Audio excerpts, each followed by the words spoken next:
Hello everyone and welcome back to this video in the puppy training journey series, where we shall look at how to introduce a puppy to things in the household that most people will need to cope with and most dogs will need to cope with. So in particular I'm going to look at vacuum cleaners because they're noisy, they move back and forth, and dogs generally tend to have one of two reactions to these things. They can either be very fearful and run away, or that they may try to attack the vacuum cleaner. And now the attacking could depend on the dog's breed type and the drives that that dog has. So we could have attacking due to play, but also we could have some attacking as if trying to actually kill it. And if this isn't stopped in the early stages, then it can become a real problem with dogs throwing themselves at such utensils when you're using them, or indeed, becoming a real problem in some other way. We're also going to look at the mop. So again, the mop is very quiet this time, but it does move back and forth. And you'll see that what we've done with little Ruby is to just place her on a lead. She was showing, as you'll see in the video, some early signs of jumping on these items, so she's quite a confident little dog, which I would prefer, but at least then we still need to address that behaviour, and you'll see how we go about doing this. Always be sure to start with short, sweet sessions.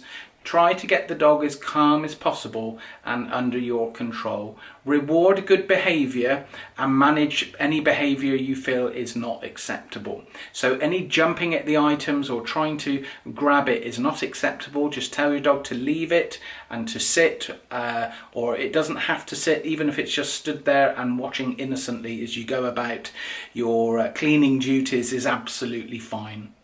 Now later on this could be evolved to the point where you're actually saying to your dog to go onto its bed and to stay. Ruby is of course only 9 weeks, so we haven't really started with that command, but that's something for you to be aware of, and that is with older dogs something I would introduce from the outset, so we would need to look at the bed and stay commands as well.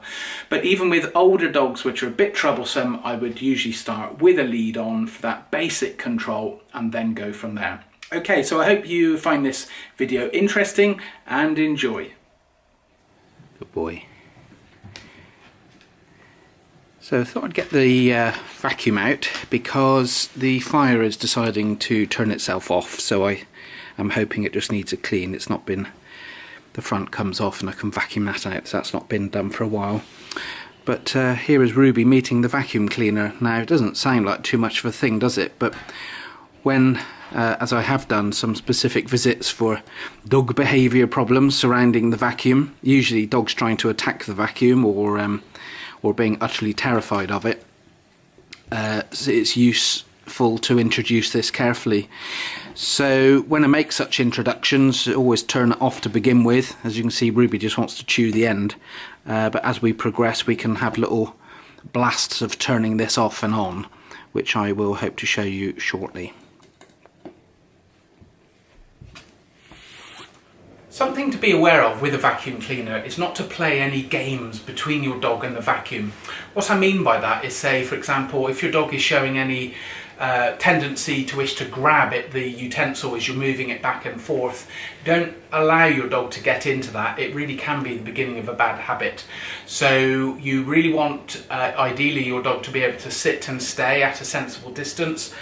Ruby here doesn't even really understand the sit and stay yet, so all we're looking at doing is making some very brief on and offs with the machine so she becomes used to it. She's quite a resilient little dog, so let's just jump in and try this and see how it goes. My power button is just here, and all I'm going to do is pulse the machine on and off. Good. Now, some machines are a bit more noisy than others. This isn't too noisy, this one. And as always, make your sessions short and sweet. Don't overdo it. Oh,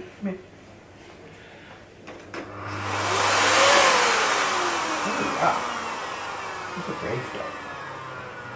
So these little on and offs allows you to gauge your dog's reactions and to see at what pace your dog can take it.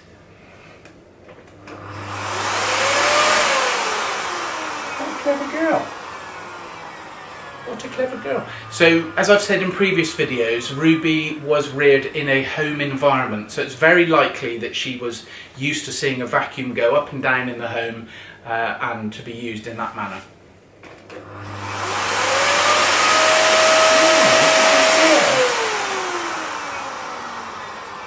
So as you can see, each of those little moments were slightly longer, and I can feel that she's trembling a little, but a very young dog of this age will tremble at virtually every new type of situation. Even just taking her upstairs this morning, she was trembling because it's new to her nervous system, and it's something that she has to take on board. Okay, so she's just more restless than anything.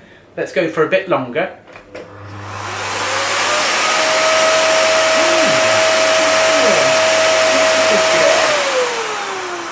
So I'm going to put her down, let her have a little scamp about. She's not at all concerned about that. She's actually more concerned as to where the other dogs have gone. Good girl.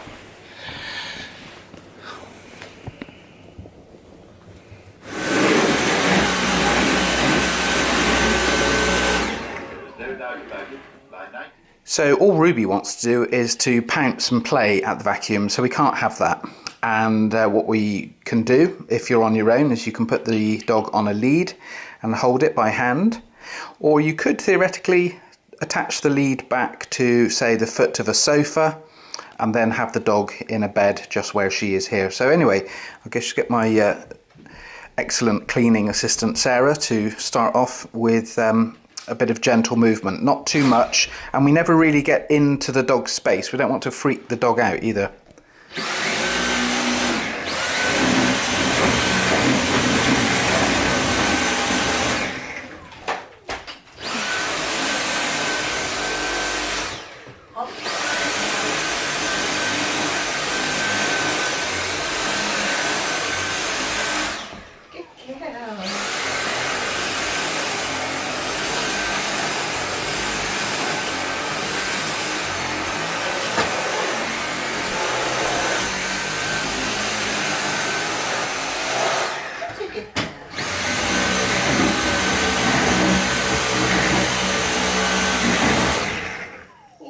She's a good girl.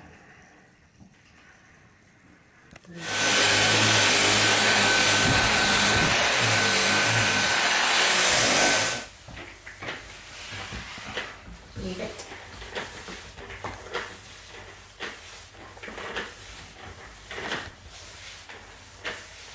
Good girl. What a good girl. What a good girl. Yeah, good.